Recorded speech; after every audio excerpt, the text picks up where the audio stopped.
Welcome to the S3 podcast. Thank you for listening.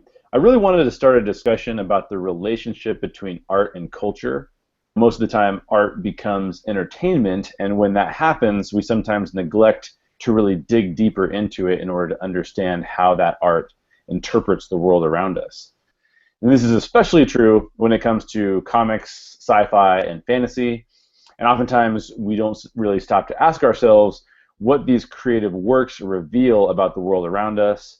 And that's what we're planning to do today. Our topic today is Star Wars, specifically A New Hope. So we're actually keeping the discussion to that movie for the most part. We may branch out here and there, but it's very relevant considering that The Force Awakens is coming out soon. Before we dive in, however, let me do some introductions. My name is Jay Shear. I am the author of Time Slingers Season 1, which is available now on Amazon.com if you pick it up. I will be very appreciative. We also have Zach Linton, who's a huge sci-fi fan, occasional author, and also a professor of ethics. How you doing, Zach? I'm doing great. Thanks, Jay. Yep. And also my brother, Cody. He is the author of the Tales of Kenai fantasy series. In fact, I think he just published another book, which is available also on Amazon.com. How are you doing, Cody? Doing well. And what's the name of your new one, your new book? The new book is The Scourge of the Dragons. You have to put dragon in it if it's a fantasy novel, right? I mean, that's kind of a... Pretty much. Yeah, kind of a demand. Well, thanks for joining us, guys. Let's go ahead and dive in. Star Wars: A New Hope. I am not sure if there's a more popular franchise, at least within the Western world, and it's certainly a cultural phenomenon. I don't have any stats, but the Star Wars universe must have some of the top-selling merchandise of all time. So obviously it's impacted culture in some ways, and I wanted to dig a little deeper here and see what this immensely popular and influential creative work has to tell us. And that brings me to the first question we're going to get into. What does A New Hope tell us about spirituality? So I'm wondering, Zach, do you want to start us off? What have you seen that A New Hope tells us about spirituality? Wow, there's a lot of fodder for conversation in that question. One of the things that I think is most prominent in A New Hope is the introduction of the Force, which is really George Lucas's take on sort of a Eastern pantheism of sorts. It comes from, I think, Taoism in particular, and so you see young Luke basically being introduced to this idea of a spiritual force that exists within everything and throughout everything, and that he can derive power from for good or for evil. It is a very fascinating thing where they sort of introduced this this spiritual force. And a couple of things that I found interesting when they introduced the spiritual force is that it is not widely accepted. I mean, Luke doesn't even know about it when it's introduced to him, right? He's kind of introduced to it from Obi-Wan Kenobi, and Luke is like, I've never even heard of it before. And then when Han Solo enters the conversation, Han Solo basically is like, you guys are crazy, I don't even know why you believe in this spiritual force. So there's definitely a component to where this force is something that has to be revealed, or if it's not really revealed to you, then like Han, you're going to say something like, it's just a bunch of tricks and nonsense, right?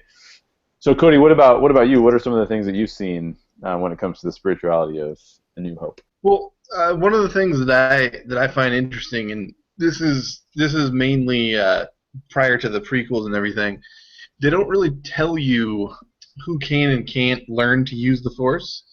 So when you have people like Han thinking it's like a hokey religion, you have Luke's uncle saying that Obi-Wan is like a crazy wizard, the impression that you get is that because they can't use the Force and they have no knowledge of it, they're likely to think that these people that can use it are crazy, which is something that I've noticed in the real world. People who are less likely to be inclined to believe in religion and stuff will make a mockery of it as a kind of I don't know if it's, I'm not sure why they do it, but it is something I have noticed. Yeah, there's some parallels to our modern day, which is very fascinating. And this brings up a really good question. And according to sort of like A New Hope, right? Which Cody, you brought this up. Is it's sort of like some people can use the Force, and then other people can't use the Force, and so it sets up this sort of interesting balance to where, unlike in other movies that we have used a similar type of spiritual structure, it doesn't appear that everybody actually has the opportunity to participate in the Force. Well, there's almost a Gnostic component to it. I mean, in A New Hope, we're not yet introduced to the idea of midichlorians, and how some individuals like Anakin Skywalker have a high number of these sort of Force carriers within them. But Gnosticism, this ancient idea that there were some people who were able to attain greater enlightenment, almost sets up this elitism of sorts in its worst form. I'm not saying necessarily that the Star Wars universe promotes that kind of elitism, but that's the danger when you have a sort of dichotomy between those who can and those who can't get in full touch with spiritual realities, right? Yeah, it's really fascinating. Cody, what do you think about that aspect of it? One of the things that is interesting about it as well is there's clearly another aspect of it also where you can learn. So it's not just a matter of Luke is more privileged or whatever it becomes, but also you have to be taught on top of that. So compared to the normal, you'll have some science fiction or fantasy where somebody just has these powers and they kind of just have to figure out how to use them best. With this, it's more of like not only can you use them, but you can learn to use them better, and that's universal to everybody who can use them. It creates a hierarchy within the people that are already privileged as well. Yeah, that's really interesting. And sometimes we treat the world around us like that, which is fascinating. Now, what do you guys think about? I found this kind of fascinating that there's really no indication, at least in A New Hope, and even in some of the other movies as well, of what really happens to someone after they die. What kind of situations does that set up for the spirituality of the film? I would say it follows Eastern religions to a certain extent, in that I believe in Buddhism, when a person dies, if they have reached enlightenment, they are sort of absorbed into the greater energy of the cosmos. It's not something where they move as an individual into a separate realm, like in the Judeo-Christian Western tradition. It's more of a becoming a part of the community of spirits, right? Or being absorbed into the Great Spirit, more than an individual personality continuing to exist. Just piggybacking off of what Zach said, it's when you look at how Obi-Wan describes the Force to Luke, it kind of makes it seem as though it is the basis for life. So that would kind of imply that it would also be what happens to a person after they've died. Unless, of course, you are a Jedi, then you can be an individual outside of this greater entity that is the Force. Yeah, good. So two other things I want to address real quick, and then we'll move on to the next kind of big question, the big umbrella question. But two things. One of them is there is a lot of talk in A New Hope that really sort of gets at this, the Force being a feelings-based entity. In other words, I don't see a lot of promotion of thinking or of pursuit of knowledge or principles. It's much more of a, well, trust the Force, trust in your feelings, release your feelings. And I wanted to kind of suggest that to you guys and just get your take on that. But the other side of that I think is interesting is that when we talk about the feelings and just releasing yourself to the Force, there's this dichotomy with the Force to where you can sort of use the Force to control other people. And we see, Vader do that because Vader actually starts choking people from across the room and things along that nature. But there's this other aspect of it to where, I mean, is Vader, in order to use that power, is he tapping into his own feelings? And if Luke's feelings are sort of more altruistic, and then that like results in like good overcoming the evil, like, well, how does the evil feelings, how can those kind of overtake the good feelings? I mean, there's like this epic clash, a yin and yang, if you will, of these characters and their feelings. And I just wondered if you guys had any thoughts on that, both on the side of, the Force is about tapping into your feelings to a certain degree, and then like how is the Force governed by the evil side, and then how is it governed by the good side? So Cody, maybe we'll start with you on that one.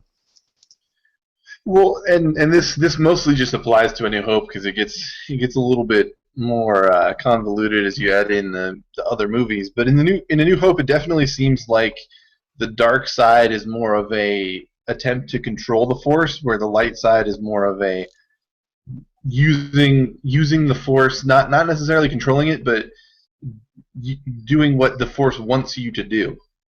And that seems to be what Obi-Wan is trying to teach Luke.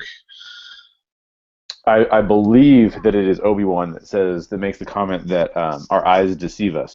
And I thought this was interesting because at the same time he's saying, well, your eyes are going to deceive you. And then later on in the same movie, he's suggesting that Luke let go and just use his feelings, and only use your feelings. And I thought to myself that it's an interesting thing to talk about because our eyes can deceive us, but apparently in this case our feelings can't deceive us because our feelings are actually truer than what we see with our eyes. So did you have any response to that, Cody?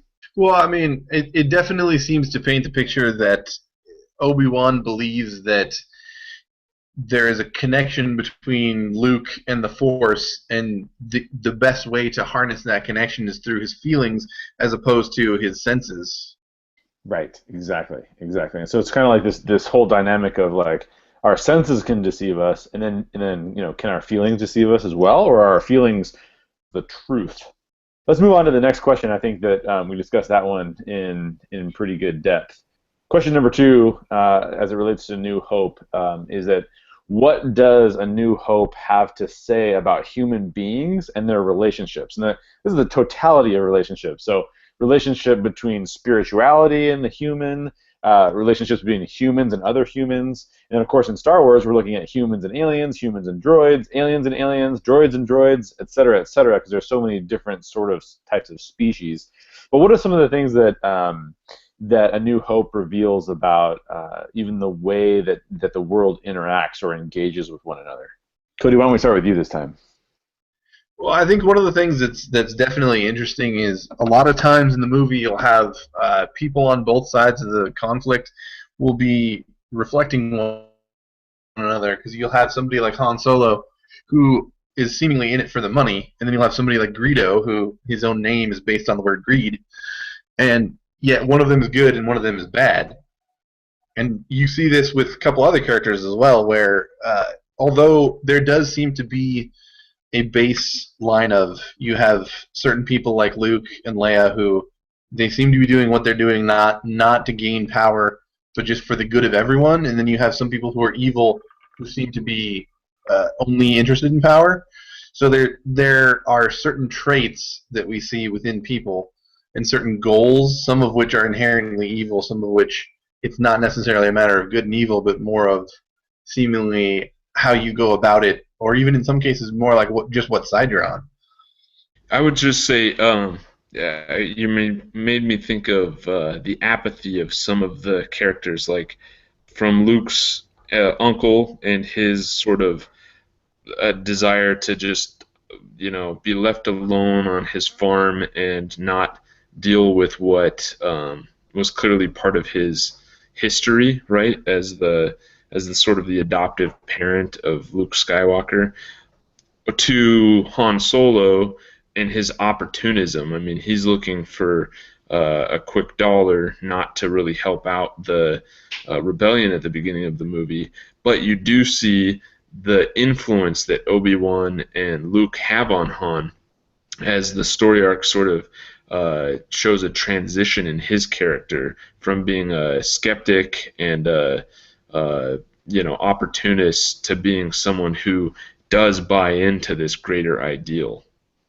Yeah, and that I actually love that concept. That concept is really cool because what it says is that, like, despite the fact that people are inherently selfish, we hope that they will become selfless in some way. And you just described that in what Han does, right? Because Han is basically like, I'm in it for the money. I got my money. Take it easy. I'm out of here. And then he comes back and, like, without Han, maybe the Death Star is not even destroyed at all. So that is a really interesting paradigm. Even Luke's actions initially come from a desire for adventure and to get away from the boring life that he's had growing up on a farm on Tatooine, right? So there's multiple layers of that transition from selfishness to selflessness in different characters in the film. Yeah, absolutely. And we kind of root for that selflessness to kind of engage. Two things I wanted to bring up. The first one I'll start with is sort of this concept that some alien races or species are basically inherently bad or evil. And I mean, that's a pretty troubling statement to make, and I don't even know if you could apply that to real life, right? Like even though we might say, like, well, sharks occasionally attack people, we wouldn't call the shark evil. We would say maybe the shark is, like, misguided, or it's kind of reacting in self-defense, or it's looking for food or whatever. But there's this kind of concept going on in the movie that some alien races seem to be just inherently bad. Like there's no redeeming characteristics about them, and I wondered what you guys had to say about that. What is that teaching us as a culture? I mean, it definitely, we do see, especially in the cantina scene, it's not necessarily that all the aliens in the cantina scene are evil, but it does paint a picture that the seedier elements of the galaxy, that's what the aliens are attracted to, which it's going to if it might not have as a much of a direct impact as one might think, because there are no aliens walking around on Earth, but it is going to make you see people who are different and be a little bit leery of those people by default. I would agree. I think you don't see any positive characteristics of the species, and that does come across as somewhat speciesist. The fascinating thing I think about, and I mean, this speaks to the culture that Star Wars, or at least A New Hope, was created under. I mean, you largely had white actors. I actually can't think of an ethnic actor off the top of my head, but essentially playing all the major characters, and especially those that are in power. So it's this fascinating dynamic where in some of the chronologically later movies, they sort of have solved some of those problems, but it really is this fascinating concept where, white men predominantly, with the exception of Leia, sort of run the world, if you will. And I think Star Wars has definitely over time sort of moved away from that concept, because it can be a very troubling concept as you're watching the films. We don't see any other, we don't have a lens in this movie that tells us that the Sand People are not just inherently evil beings just trying to kill everyone and everything around them that's not other Sand People or Banthas, maybe. Zach, was there anything else that you found about the relationships between species or humans or any of that kind of thing? Well, I would say on one positive note, I think Lucas intentionally created the Empire to be a very homogenous group in a lot of ways to reflect Nazi Germany and the attitudes that were present there of white supremacy and racial superiority. You don't see any species other than Caucasian humans. I mean, other species besides humans, but also all the humans are Caucasian males who are part of the Empire's structure. So I think that was a intentional move and a smart move to show that, unfortunately, as we've already talked about, on the other side, there's not a whole lot of positive representation of other species or other ethnicities in heroic roles either. All right. Question number 3 is a little bit of an interesting take. I wouldn't necessarily ask this question for any piece of artwork, but this particular A New Hope actually expresses lots of views on this topic, so I found it kind of interesting.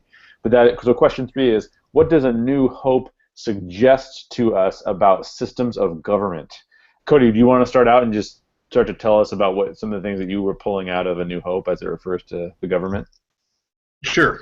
And well, it's really interesting too because as just for all the Star Wars movies, you can see that George Lucas's opinion on government itself seems to change between the prequels and the originals. But as far as A New Hope is concerned, it's definitely this. Well, it's interesting because he kind of paints a negative picture of a lot of different forms of government. Because you have the Empire, which is essentially a tyranny. In the beginning, you do have a Senate, but they talk about pretty quickly how the Emperor has dissolved the Senate, essentially making him the sole power. And then, but then you have situations like on Tatooine in the Cantina, where there isn't really any law going on at all, and that is also seen as a negative. So, and then you have the rebels who don't necessarily have much of a governmental structure. They're more of just the people that are trying to fight for the oppressed. So it seems to me that George Lucas, when it comes to A New Hope, he wanted to get across the impression that it's more your intentions as opposed to your style of government. It's a very interesting take. Zach, do you have any response to that? Yeah, actually, those are Cody brings up several really interesting insights. As far as the last point about intention, I'm reminded of Immanuel Kant and his advocacy for good intention being the only true good in ethics, right? He believed that even if you did something that was a good deed, if it didn't come from a desire to do good, it really had no moral worth that could be accredited to the person. So I don't know if Lucas intended to sort of echo Kant in that way, but I'm sure there are a lot of Kantian ethicists who would appreciate that. Also, what Cody mentioned about the different negative forces. So you have the Empire as a fascist government, and then you have areas of anarchy, like the Wild West of Tatooine. And then, interestingly, especially in light of the time period that this movie was filmed, the good guys are a guerrilla force, right? And A New Hope came out in 1977, not long after Vietnam had come to a close, but not in favor of American or Western interests, really. It was a Vietnamese communist guerrilla force that won the day. And so I don't know, it's fascinating to see how the guerrillas are the heroes so soon after such a turbulent time in the West's confrontation with guerrilla forces. Absolutely, absolutely. So any other thoughts, Cody, about some of the forms of government and what A New Hope is suggesting to us about those forms of government? Well, I mean, just one interesting thing is and this doesn't necessarily apply to New Hope because we don't see what happens with Vader later on. But in the original trilogies, you have the two main bad guys. You have the one guy who is essentially the ultimate evil in the Emperor, and then you kind of begin to see that Vader is not necessarily this person who was always evil, but he kind of ended up in this situation that begin to corrupt him over time. And it just shows an interesting, it's an interesting take on how you have one person who can be redeemed, but you still have the Emperor who seemingly has absolutely no chance of being redeemed. Well, cool discussion. So one final question I want to throw out there, and we'll just spend a little bit of time on this. How has A New Hope influenced our culture even today? What is your take on that, Cody? Maybe you can start us out. Well, yeah, I mean, it definitely in the sphere of movies, George Lucas was really the pioneer of special effects to the point of a lot of people believe that we wouldn't have the kind of special effects that we have now if it were not for some of the risks that he took, and that's definitely pretty apparent in a lot of movies today that are pretty heavy with their special effects. Absolutely. Zach, what do you think? How has A New Hope influenced our culture? Yeah, I mean, on the movie front, again, it was really the original blockbuster of the blockbuster trilogy, which we've seen more and more of in the last 40 years. I would also say that it's it has in some ways reflected and also promoted this culture of go with your feelings, or believe in yourself, or be true to yourself. I mean, I think Disney has been pushing that message for a long time, but Lucas in A New Hope probably gave one of the more robust philosophical arguments for that kind of a philosophy. And it's also interesting in what it's become as such a huge mega hit that has spawned so much additional consumerism. I mean, we know Disneyland or Disney World is. No, it's Disneyland is going to be adding a Star Wars land. Since they purchased Star Wars, they've done an incredible job of marketing it. But even before Disney owned it, Lucas was making good money on action figures and T-shirts and all kinds of other merchandise that he was able to license from this franchise. So I think you see increased level of consumerism that I don't know if that was necessarily reflected in previous movie series. Cool. Well, great job, guys. Appreciate you being on this. And that's really it for our analysis of A New Hope. We're really glad that everybody joined us. It's clearly a fascinating look at what a piece of art can tell us about life, and how a set of the storytellers' sort of lens can show us how the world works in some way, shape, or form. So I want to thank everybody for joining us. We really hope you enjoyed the podcast. Let us know if we missed any of the key points by leaving us a comment, or if you have anything that you would like to mention to us, either something we missed or something we misinterpreted along the way. Leave a comment and let us know, or if you thought you agree with one of our opinions, that's great too.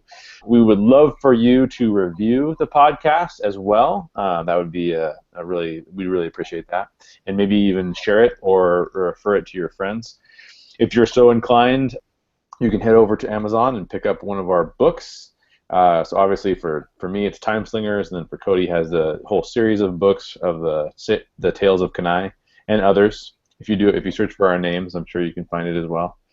In the meantime, we're going to start working on another podcast. So if you comment and let us know one of the other pieces of art, specifically in the sci-fi world or fantasy or in that kind of realm, let us know. Just leave a comment for us that you'd like to hear us talk about something else.